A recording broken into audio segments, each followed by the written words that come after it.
Bueno, siguiendo un poco con Foucault y con este filósofo que de alguna manera nos aproxima a las experiencias de otredades. Ya les dije, Foucault era un ser sensible a esas otredades, eh, tan sensible que le hacía encontrar otredades de todo tipo.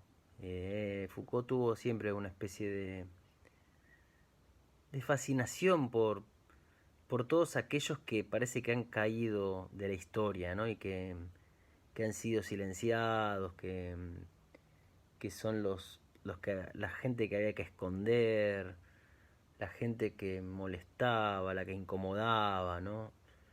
Los sujetos, mujeres, hombres que desafiaban el orden, que su propia forma, su propia existencia era un desafío, ¿no? Porque eso es un poco lo que es un otro, ¿no? Que la propia naturaleza del otro implica ya un peligro, ¿no?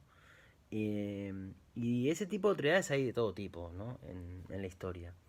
Eh, ¿Por qué Foucault tenía esta fascinación por estos otros, ¿no? Era, no sé, una especie de, no sé, de esteta o de perverso que le gustaban las cosas raras. Bueno, no. En realidad lo que él encontraba en esas experiencias, encontraba los mecanismos a través de los cuales el poder se iba formando, ¿no? Es decir, encontraba las distintas tecnologías, ¿no? Los distintos dispositivos, las distintas maneras en que el poder va tomando forma y va moldeando a la sociedad y va moldeando esos dos grandes campos que nosotros trabajamos, que son el de la mismidad y la otredad. Entonces, lo interesante de ir a buscar estas figuras monstruosas, a estos otros, a estos deformes, a estos criminales, monstruos, es que en esas experiencias muy concretas y muy variadas, Foucault encuentra la génesis de las distintas construcciones históricas, tanto del saber como de la cultura o de la sociedad. Eh, Tal vez esto no nos resulta muy novedoso ahora, pero lo cierto es que eh, la historia estaba acostumbrada en esa época a hacer historia de grandes acontecimientos, ¿no? Foucault vive una época en donde en Francia hay como una escuela histórica, que es la escuela de los anales, en donde hay una serie de historiadores, no todos idénticos, no todos pensaban exactamente igual, pero que renovaron mucho los estudios de la historia. Y entre esa renovación hay algo que Foucault estaba haciendo, y que es hacer historia de detalles, historia de cosas que pasan desapercibidas, o de elementos que no tendrían valor histórico, qué sé yo, porque, por ejemplo, que en el siglo XVIII en Europa se habían obsesionado con los niños que se masturbaban. ¿A quién le importa eso? Y Foucault encuentra ahí esa preocupación por el niño masturbador. Ahí encuentra una clave para entender cómo se está organizando el poder de toda la sociedad del siglo XVIII y la que sigue, en el siglo XIX. Entonces, Foucault descubre en esos rincones olvidados, en esas experiencias un poco aparentemente intrascendentes, los orígenes de la historia, ¿no? Los orígenes de la historia, que es algo que creo que la vez pasada les dije, que es esta cosa nietzscheana de Foucault de ir a encontrar en los orígenes cosas humanas demasiado humanas, ¿no? En el origen no necesariamente hay grandes proezas, ni hay orígenes inmaculados, ni hay orígenes de un destino, de una legalidad histórica, de una voluntad divina, ni de lo que hicieron los grandes hombres, sino que a veces en los orígenes lo que hay son miserias, son cosas de terror, ¿no? Son cosas humanas demasiado humanas. Como por ejemplo, segregar a los que son deformes, ¿no? O poner como criminal a quien tiene una conducta sexual distinta, ¿no? Cuando en la homosexualidad era considerado un delito, por ejemplo, ¿no? Y no solo una práctica sexual distinta. Entonces, dentro de este mundo Foucaultiano de otros, Foucault tiene un libro que él publicó que se llama La vida de los hombres infames, que ustedes tienen un capítulo de ese libro que es el capítulo de los anormales, así se llama. Nosotros vamos a ver ahora los anormales de Foucault. Eh, Esos anormales fueron objeto de un seminario que dictó Foucault. Eh, Foucault pertenecía, en una época de su vida, perteneció al Collège de France, que fue una institución muy prestigiosa, es una institución como muy prestigiosa para toda esta época. Y lo que hacía Foucault era investigar y después un año daba los cursos. Muchas veces esos cursos eh, Foucault los terminaba armando en un libro, ¿no? Escribía un libro después de todo lo que había investigado. Lo que ocurrió después de la muerte de Foucault es que muchos de esos cursos se empezaron a publicar. Entonces aparecen libros nuevos de Foucault que son en realidad los cursos, no los libros que él escribió. Entonces nosotros tenemos un libro que él escribió y que publicó, que es La vida de los hombres infames, en el cual hay un capítulo que se llama Los anormales, en donde habla de estos anormales. Pero también tenemos un libro del seminario que dio Foucault sobre los anormales. Todo un seminario, todo un libro, miren, todo este libro, así gordito, sobre los anormales nada más. En La vida de los hombres infames, el capítulo de los anormales tiene 3 páginas. Esas 3 páginas implicaron un año de laburo de Foucault. Y acá tiene el libro, ¿no? Bien. Bien. ¿Quiénes son estos anormales? ¿Por qué los vamos a ver? Bueno, porque son otra figura de otra edad. Nos muestra bien cómo se da la otredad en el mundo. Bueno, sigamos, chicos.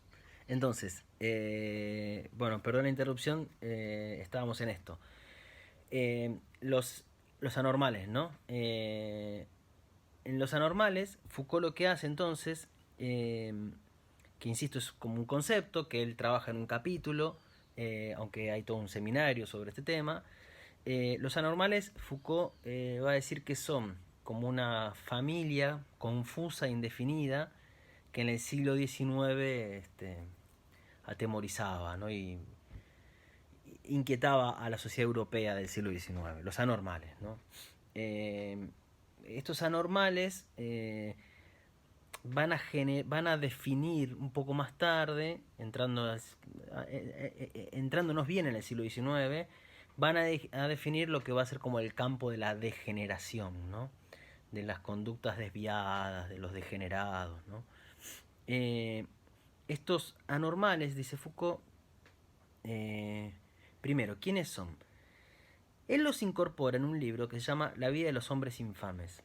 Es interesante porque nosotros podemos pensar que ¿quiénes son los hombres infames? Los infames son todos aquellos que han caído en el silencio de la historia. Podemos pensar en un concepto que nosotros vemos en problemática filosófica y que es el concepto de la fama que había en el mundo griego de los héroes y los guerreros, ¿no? Que eran sujetos que vivían para la fama, para la gloria, ¿no? Y la fama se constituía con palabras, con los cantos de los poetas, ¿no? Que cantaban la gloria de las grandes hazañas de estos guerreros. Entonces, tener fama es de alguna manera entrar en un discurso que le pone, que a uno lo pone en el ser. Los hombres infames, en ese sentido, serían todos aquellos que han caído en el silencio y en el olvido, ¿no? Porque las palabras mantienen la memoria viva. De alguna manera esto es una típica como estrategia Foucaultiana de Foucault de ir a buscar esos personajes olvidados, ¿no? De ir a buscar a aquellos a los que se los ha tirado del otro lado de la historia, como si no tuvieran que ver con la historia, ¿no? Y entonces es ir a buscar en estos personajes, infames porque son los olvidados, infames porque son esos de los que ya no se habla, ¿no? Pero que siguen estando presentes de alguna manera en el campo de la patologización de los cuerpos, de los enfermos, que se va a consolidar fuertemente en el siglo XIX, ¿no? Que es el momento donde se constituye el cuerpo como un cuerpo sexuado, como un cuerpo que además puede tener una sexualidad que es patológica, toda una construcción, como se hizo con la locura, se va a hacer en relación a la sexualidad en el siglo XIX. Bien, estos anormales entonces, según Foucault, que es en el siglo XIX, provienen de tres figuras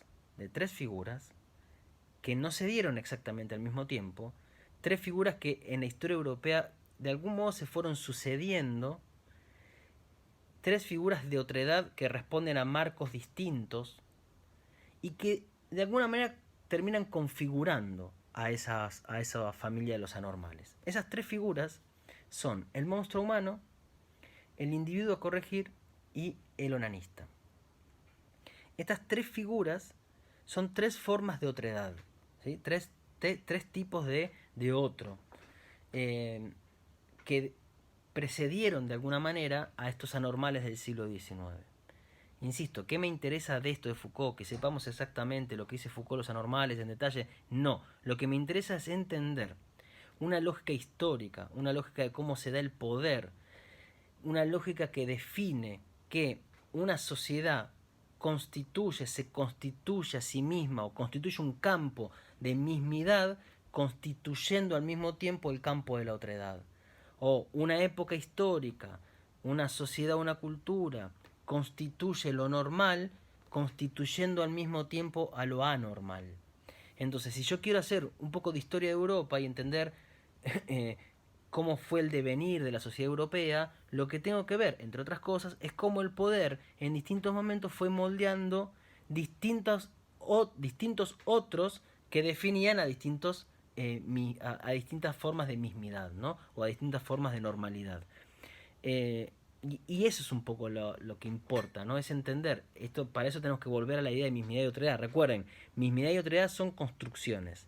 Y la mismidad se construye a sí misma construyendo al otro. Entonces, el otro se convierte en un otro para que yo me convierta en esta normalidad. Si la normalidad va cambiando, el otro también va cambiando. Eso es bien importante. Bien, entonces vamos a estas tres figuras. Las tres figuras, Foucault dice que, insisto, no son sincrónicas, no son contemporáneas, se van sucediendo más o menos. Y la primera, tal vez la capa más antigua de estas figuras, es la del monstruo humano. Foucault dice que este otro, del monstruo humano, se constituye en el marco de la ley.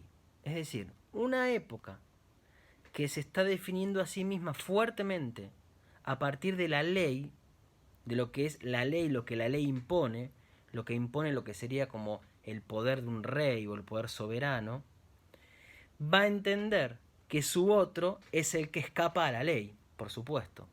Entonces, una época en donde lo normal o la mismidad se constituye fuertemente, no únicamente, pero sí fuertemente, a partir de la ley, a partir de lo que Foucault va a llamar un poder negativo, que es el poder de la ley, el poder de decir que no, que es el poder que emana del rey, va a definir a su otro como el que escapa a la ley. Y el monstruo humano es el que escapa a la ley. Es decir, ¿por qué este ser aparece como otro? Porque acá hay una mismidad que se está constituyendo a partir de la ley. Y estos son los que escapan a la ley. Si yo me hubiera constituido de otra manera, este hubiera desaparecido. A nadie le importaría ya que escapa a la ley, si la normalidad no se define por la ley. Ok. Entonces, el monstruo humano es una experiencia que aparece, que se desprende en parte de la concepción medieval de otredad y que empieza a estar como en el primer periodo de la modernidad, en el que acontece una doble infracción a la ley. Foucault dice que el monstruo humano representa al mismo tiempo lo imposible y lo prohibido. Es un ser que desafía la ley de tal manera que podríamos decir que en él acontece algo imposible y algo prohibido. Ese es como el doble desafío a la ley que le impone este monstruo humano. ¿Por qué? Porque el monstruo humano es básicamente ese ser en donde están mezclados o los reinos, y eso viene del monstruo medieval, o está mezclado lo que tiene que estar separado. Y que entonces, desde el punto de vista natural, el monstruo humano es imposible. Eso no puede ocurrir en la naturaleza.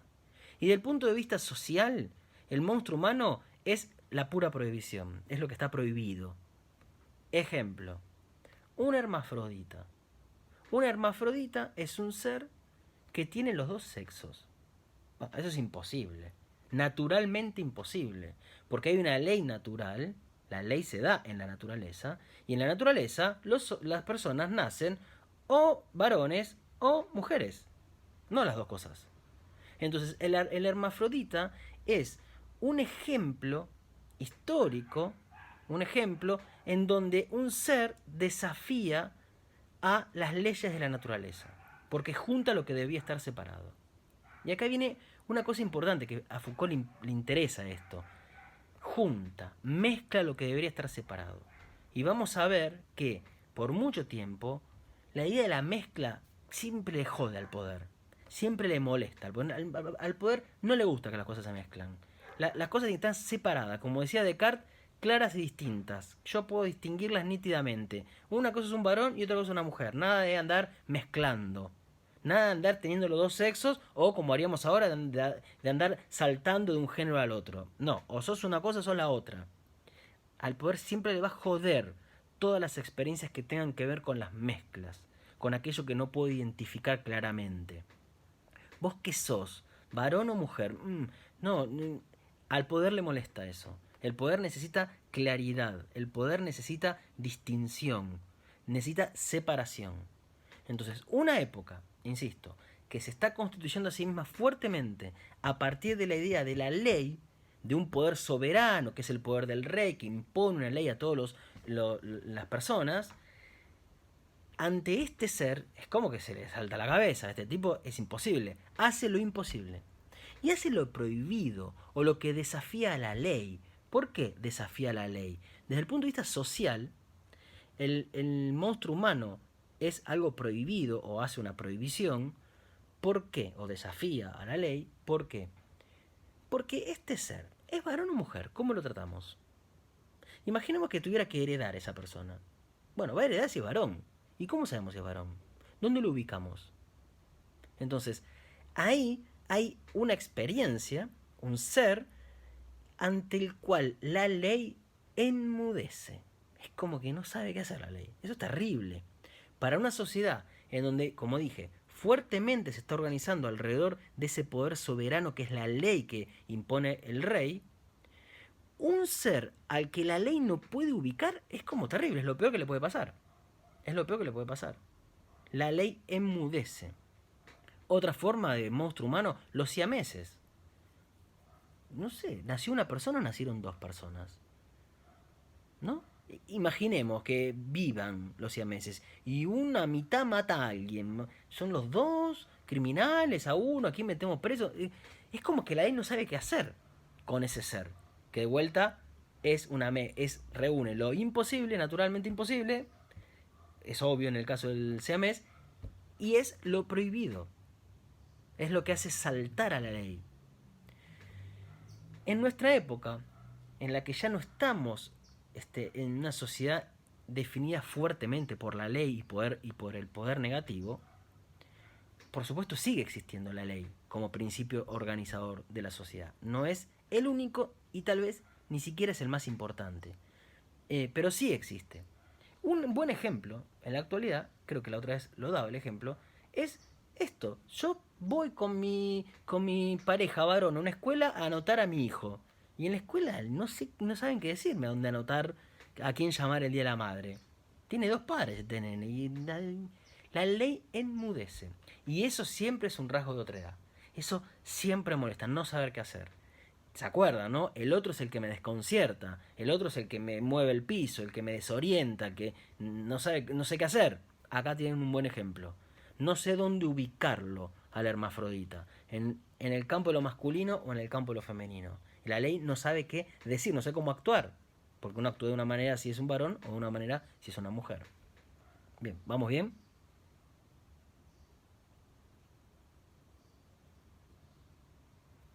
Sí, bien, bien. Entonces, les quería leer algunos fragmentos de los anormales. Dice así, miren. Eh, esperen, acá. Dice. Esta vieja noción, el monstruo humano, encuentra su marco de referencia en la ley, es lo que estoy explicando. Se trata pues de una noción jurídica. Es un otro construido a partir de una concepción jurídica. Se trata por una acción jurídica, pero entendida en un sentido amplio y ya no concierne únicamente a las leyes de la sociedad, sino que se refiere también a las leyes de la naturaleza, lo que estoy explicando. El campo de aparición del monstruo humano es un ámbito jurídico-biológico. La figura de un ser mitad hombre y mitad bestia, privilegiado sobre todo en la Edad Media. Las individualidades dobles, valorizadas sobre todo en el Renacimiento. Los hermafroditas, que suscitaron tantos problemas en el siglo XVII y XVIII, representan bien históricamente las figuras arquetípicas de esa doble infracción. Doble infracción. Bien. Después de este monstruo humano, Foucault estudia el individuo a corregir. No voy a explicar demasiado porque vamos a ahondar esta figura más adelante. Pero el individuo a corregir, acá aparece un otro que ya lo que lo convierte en un otro no es su infracción, su doble infracción. No es un rasgo biológico que no sé, que es hombre y mujer al mismo tiempo. Sino que el marco que define la otredad de este incorregible, esa es la figura, el incorregible, es la conducta. Es decir, estamos en una época que va a empezar a definirse fuertemente a partir de las conductas esperadas de los individuos. Es decir, a partir de un poder que ya no define la ley, que ya no marca lo que está prohibido, sino una época en donde el poder va a tratar de producir un tipo de subjetividad. Es decir, va a tratar de producir un tipo de cuerpo que posee ciertas conductas, ciertas capacidades y ciertos gestos. Lo que importa es eso, no una sociedad que se define por la ley, imponer la ley y que la gente haga eso. No, una sociedad que se va a definir por la producción de un tipo de subjetividad, por un ejercicio del poder que va a recaer sobre los cuerpos para tratar de normalizarlos. Todo esto lo voy a explicar mucho más adelante la semana que viene. Entonces paso medio rápido ahora. Ustedes me dirán, bueno, Guido, pero la ley, ¿cómo que no nos importa la ley? Nosotros no somos ni una sociedad que se defina por la ley principalmente, dije que en parte sí, pero no principalmente, y ya tampoco somos una sociedad que se defina principalmente por la conducta de los cuerpos, que sería este incorregible. Nosotros estamos en otra época, en una época en donde el poder no es ni el negativo de la ley, ni este positivo disciplinar que tenemos que ver en parte hoy y la semana que viene. Nosotros vivimos en otra época. Para que se entienda un poco. En cierto plano, nosotros estamos como obsesionados con el tema de la inseguridad, ¿no? Y la ley que los delitos, ¿no? El ladrón que roba y que la ley se haga cumplir para que después lo castiguemos. Nosotros estamos obsesionados con eso. Estamos obsesionados con, aparentemente, con aquellas personas que desafían las leyes. Y entonces algunos pueden creer que si todos cumpliéramos las leyes, esto funcionaría fantástico. Una de las cosas que mostró Foucault, y que por otro lado, de otra manera, el marxismo también había mostrado, es que a esta sociedad las leyes no le importan demasiado. Que aunque nosotros estamos obsesionados con la inseguridad, y puede ser un problema grave, por supuesto, si a mí me pegan un tiro para robarme una bicicleta, es gravísimo. Ahora, el problema de esta sociedad no es ese. A esta sociedad no le importa los delincuentes, a la sociedad, al orden, al sistema en el que vivimos. No le importa si la gente viola una ley. Lo que le importa a esta sociedad, que tiene como eje o punto de partida la producción económica, es la gente que no puede producir económicamente en todo caso. Pero no los que roban. De hecho, para que se produzca económicamente mucho, para que haya mucha ganancia, para que haya rentabilidad, tal vez es necesario violar las leyes, ¿no? De ahí esa corrupción inherente que hay en el propio sistema capitalista que hace que siempre haya corrupción. No porque en Argentina somos corruptos o en tal país son corruptos. No, es la lógica del sistema. Si yo tengo un sistema que lo único que piensa es en buscar estrategias para extraer mayor ganancia, para tener más rentabilidad o para tener una plusvalía cada vez mayor o una plusvalía que no decrezca, las leyes a veces me imponen límites a eso. Entonces, la propia naturaleza del sistema capitalista hace que a las leyes haya que violarlas, necesariamente.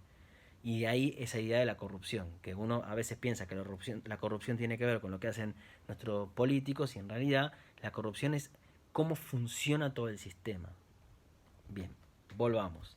El individuo a corregir, ¿quién es? El individuo a corregir es una figura que en una época en donde se va a buscar conductas normalizadas, un cuerpo que está corregido, que se comporta, que actúa tal como esperamos, es ese individuo que, aunque yo le diga sentate acá, se para. Aunque yo diga corrija algo, es como si no fuera marcable el individuo. Como si no fuera marcable. Insisto, no se va a entender muy bien ahora, se va a entender bien la semana que viene cuando expliquemos mucho más esto. Estoy presentando simplemente estas tres figuras. Bien. Un poco más para que se entienda esa contextualización. Estamos ante una sociedad que está empezando a organizarse de manera industrial. Y los cuerpos tienen que llegar a las fábricas con un hábito, no solo de llegar a un horario, sino de poder estar sentados en un lugar 12 horas, 14 horas, haciendo una actividad.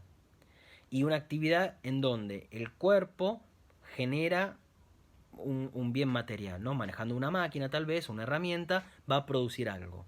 Cuanto mejor, como Chaplin, claro, cuanto más ajustado esté a la máquina, ese cuerpo va a ser más eficiente. Entonces, ahí lo que el poder tiene que hacer es ajustar los movimientos del cuerpo a esa eficiencia de la máquina. El gran problema entonces acá no es si esa persona que está ahí es un ladrón, roba o no roba. Lo que importa es que esa persona se mueva como la máquina. Y no que el capataz llega y le dice, mira, señor, usted tiene que hacer así. Y el tipo en vez de hacer así, hace así. Y entonces no le sale bien el movimiento y entonces la máquina no produce tanto. La gran obsesión de una época que se empieza a organizar lentamente en la industria y que busca que la producción sea cada vez más eficiente es la persona que no se puede ajustar, que no se puede corregir. Esto es lo que vamos a ver la semana que viene, ¿sí? Bien, les leo alguna partecita.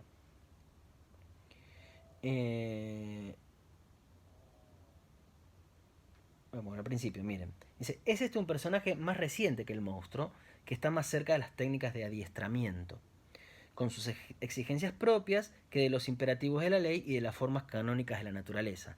Técnicas de adiestramiento. Acá hay un ser, una monstruosidad, un otro, que ya no tiene que ver con si responde o no a un orden legal natural, sino a un ser si cumple o no con esas reglas de adiestramiento, es decir, como de domesticación, de docilización del cuerpo, que se van a imponer fuertemente en el siglo XVIII y en el siglo XIX y que van a dar origen a la sociedad disciplinaria, que es lo que vamos a ver la semana que viene.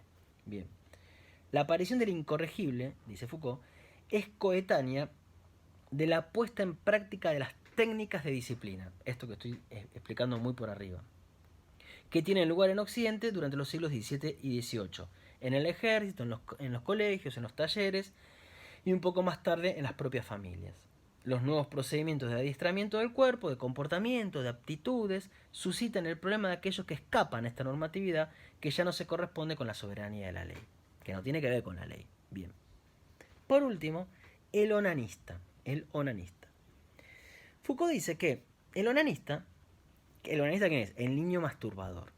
Hay una época, que es más o menos por el siglo XVIII, que Europa parece obsesionarse con los niños que se masturban. Con eso. Así como nosotros nos obsesionamos con los ladrones y los chorros, y uno prende la tele y están todo el día hablando de eso, y las noticias son el nuevo robo, el nuevo asesinato, el nuevo asalto, el nuevo secuestro, y eso es lo que nos preocupa, y eso es nuestra obsesión, ¿no? Nosotros vivimos, como dije antes, obsesionados con ese tipo de otredad. Bueno, si uno hubiera prendido la tele en el siglo XVIII, hubiera agarrado el diario, la noticia es un nuevo caso de un niño que se masturbó. Así. ¿Qué pasa con esta sociedad que se obsesiona con el niño masturbador? ¿Qué está desafiando este niño? ¿A qué normalidad está desafiando? El monstruo humano desafía la normalidad jurídico-biológica. El incorregible está desafiando la normalidad del cuerpo domesticado y corregido de la fábrica, sobre todo, ¿no? El niño. El niño que se masturba? ¿A qué normalidad desafía? Bien. A ver, para que se entienda, hay libros, hay tratados que se escriben y se publican y se comentan explicando qué es la masturbación. Bien. ¿Qué pasa? ¿Por qué? Foucault dice, bueno, hay una explicación que se ha dado sobre este tema, una explicación como tradicional, que dice que el problema de la masturbación tenía que ver con una época en la que el cuerpo empieza a estar puesto como fuerza de trabajo, la industria, lo que en parte explicaba recién. Bueno, se creía fundamentalmente que la masturbación debilitaba esos cuerpos. Es decir, el cuerpo productivo, el cuerpo entendido como fuerza de trabajo, gastaba una energía en algo improductivo, como la masturbación. Es decir, algo que no mueve ninguna máquina, por ahora. Tal vez hoy vivimos en la época en donde la excitación sí genera dinero. Esa es nuestra época. Lo hablaremos otro día, no hoy. En una época en donde el cuerpo está visto como energía de trabajo, acá hay un niño que pone esa energía en algo improductivo. Y que entonces esa masturbación, con el tiempo además, podía generar deformaciones o malformaciones biológicas. Y por lo tanto ese niño de adulto iba a llegar a ser un cuerpo que no servía para trabajar. En una época en donde todo el mundo tenía que estar dentro de las fábricas trabajando. Bien, hay una explicación. Foucault dice, eso es lo que se decía. Y dice, bien, no está mal eso, pero no pasa por ahí la obsesión, dice Foucault. Hay otra cosa en el niño masturbador que hizo que se volviera una obsesión del siglo XVIII. ¿Qué cosa? Hay algo en relación a cómo se reconfigura el modelo familiar con la sociedad burguesa. Lo vamos a ver más adelante cuando veamos la formación del capitalismo con Marx y veamos la formación de lo que es la sociedad burguesa, pero algo adelanto hoy. En el capitalismo, la casa, que históricamente había sido un lugar en donde habitaba una familia o un grupo de trabajo y en el que trabajaba ese grupo, la casa era el lugar donde uno trabajaba, en el capitalismo eso desaparece y la casa se convierte puramente en un espacio doméstico. Deja de ser el lugar del trabajo, porque en el capitalismo las herramientas, los animales, las máquinas, todo pasa a ser propiedad privada de la burguesía. Entonces el trabajador ya no tiene más acceso a todo eso. Antes todas esas herramientas, los animales, los granos, todo formaba parte de mis bienes y estaban en mi casa. Ahora no tengo nada de eso. Entonces mi casa se vacía de ser un espacio de producción y se transforma en un espacio doméstico. Y eso genera una reconfiguración de la familia. Se va a imponer la familia nuclear, que es mamá, papá y el hijo, o la hija. En el modelo ideal, el padre sale y la madre se queda en la casa. Y si la madre sale a trabajar, tienen que volver a la casa también a hacer las mismas tareas domésticas. Y aparece un nuevo vínculo entre los niños y las madres. Antes los niños habitaban en el mismo espacio que el papá y la mamá y trabajaban todos juntos. Ahora, al no estar el trabajo familiar, el niño establece una relación distinta con la madre. Esa nueva relación familiar es un poco el marco, en parte es el marco de por qué un niño que se masturba es un otro. ¿Qué pasa? Foucault dice que al interior de la familia se empiezan a ensayar tecnologías de control y de vigilamiento de los cuerpos. Entonces, el niño que se masturba, el problema no está exclusivamente en que capaz que gasta una energía o se deforma, sino que el niño que se masturba es el caso de un ser que se escapa de la vigilancia. Es decir, el que se zafa de la vigilancia, porque la mamá tendría que estar vigilándolo, para evitar que se masturbe. El niño que se masturba lo que está haciendo es escondiéndose del ojo de la vigilancia. Y eso va a ser lo peor, ¿por qué? Porque está empezando a formarse la sociedad disciplinaria, que es la sociedad de vigilancia, que es la sociedad donde todos los cuerpos individuales están siendo observados, siendo vistos. Cuando el niño se masturba, lo que acontece ahí es que ahí hay un cuerpo que no está siendo observado. Y eso es tal vez lo peor que le puede pasar a una sociedad como la sociedad disciplinaria. Bien, había técnicas, ¿no? Fantásticas, como atarle un cordón en la mano al niño y el cordón atado a una campanita, cosa que si a la noche la madre escuchaba la campana, el niño está haciendo algo raro. Había técnicas, pero no son pavadas estas cosas que digo, pues son técnicas que permiten que el poder se ejerza sobre un cuerpo continuamente, ¿no? Porque yo continuamente puedo estar sabiendo lo que está haciendo ese cuerpo. Ese sistema de vigilancia y de control que se está como ensayando en la familia es el que se va a terminar de imponer en la totalidad de la sociedad con la sociedad disciplinaria, el panoptismo y el resto de las instituciones como la escuela, la fábrica, el hospital o el ejército. Bien, entonces estas tres figuras de otra edad de alguna manera son como los antecedentes de una anormalidad del siglo XIX que Foucault, bueno, explica como capas arqueológicas casi, ¿no? Como experiencias distintas que se fueron sucediendo con algunas relaciones, algunas contaminaciones y que terminan de constituir lo anormal en el siglo XIX y que de alguna manera sigue siendo la base de nuestra normalidad, que es el cuerpo patológico, es la enfermedad mental, la desviación sexual y esa construcción como patológica, ¿no? Del cuerpo. Muy bien.